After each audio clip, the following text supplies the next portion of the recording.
మీద పెట్రోల్ పోసుకున్నాడు, ఉరేసుకున్నాడు, బంగ్లాల మీకెళ్ళి దునుకుడు, ఇది వీరత్వం కాదు నా దృష్టిలో. దయచేసి చెప్పదలుచుకున్నా. మీరు అనుకుంటున్నారు ఇది వీరత్వం కావచ్చు అని అనుకుంటున్నారు, కానీ ఇది వీరత్వం కాదు.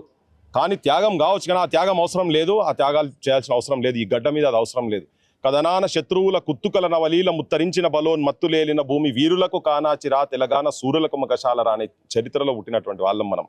రోకల్ బండలు ఎత్తినాము, కారం పొడి పట్టుకొని సైన్యాల మీద కారం పొడి కళ్ళల్లో జల్లి యుద్ధాలు చేసినటువంటి గడ్డ మీద ఈ ఆత్మహత్యల పరంపర దయచేసి ఆపండి.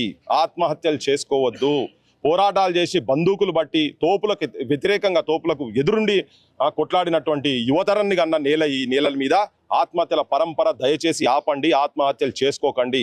నిస్సహాయ స్థితిలకు పోకండి. ఇది త్యాగం అనుకోకండి, ఇది త్యాగం కాదు, వీరత్వం కాదు ఇది. దయచేసి మీరు అనుకోని ఫ్యాన్ ఫేర్ వస్తుంది, మాకు కూడా విగ్రహాలు కడతారు, మాకు కూడా పూజలు అయితే అని చెప్పని ఆ లైన్లో పోకండి. కుటుంబాలను ఆగం చేయకండి.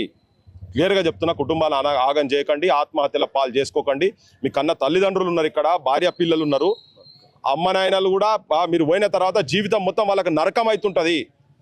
చాలా మంది ఇప్పుడు ఈ గవర్నమెంట్ వచ్చినాక కూడా దాదాపు 15 మందికి పైన నిరుద్యోగులు ఆత్మహత్యలు చేసుకున్నారు. కొట్లాడదాం, కలిసి కొట్లాడదాం. కూలి పని చేసుకొని కూడా బతకొచ్చు భయ అవసరం అనుకుంటే, కానీ ఈ ఆత్మహత్యలో పోకండి, మన రాజ్యం తీసుకొచ్చుకుందాం.